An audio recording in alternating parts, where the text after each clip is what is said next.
For thou hast cast me into the sea, and the floods compass me, he says. This is Jonah.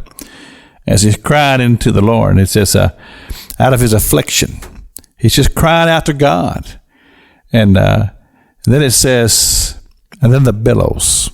And the billows are simply this. It's just a combination of wind and rain and just sea that just gets high when the billows come and they just knock you around. You see, it was the billows that caused Peter to lose his faith. If you read the scripture, it talks about when the billows came. It was just more than he could comprehend how that God could deliver him out of the billows. And sometimes life is just that way. It just feels like it's just knocking you around. And you feel like sometimes it's just no matter where you turn, there's just bad news.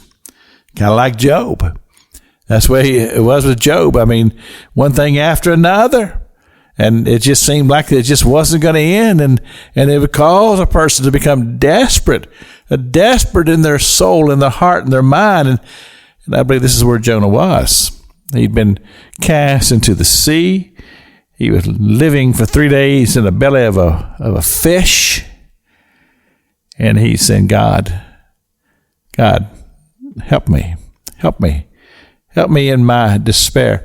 But you see, it's just not a matter of being delivered from the circumstance, but it's a change of heart. We find this in the story that Jesus told us about a young man who he had a very rebellious heart toward his father. And he had gone to his father and he had made demands. He said, I want my inheritance and I want it now. And I've said this before in teaching about this. I don't believe this was the first time that him and his father had this conversation. But the father allowed him to have the inheritance. He goes off and he squanders every bit of it and becomes poor and desperate, just like Jonah has become desperate. And it's at that moment when he lifted up his eyes and he said, the servants in my father's house have things better than me. And then a change of heart. He says, I will go to my father's house, not to once again demand an inheritance, not even to be called a son, but that he would just be a servant to his father. You see, that's the spirit that God is molding in all of us, that we would just want to be a servant to God and a servant to our fellow man, with a servant's heart, a heart that has been molded and made it and maked, and that God has molded us in his own way, like the potter. You've heard the expression how the potter molds the clay into the perfect vessel.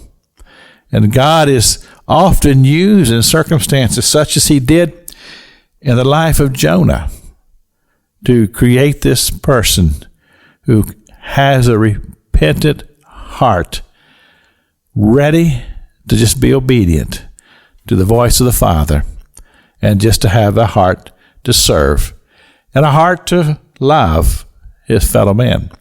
You see, when Jonah went to Nineveh and began to preach, even then, he had many, many struggles in his life because he wasn't ready to surrender himself unto the Lord. This is Pastor Jack King with the gospel on the radio broadcast.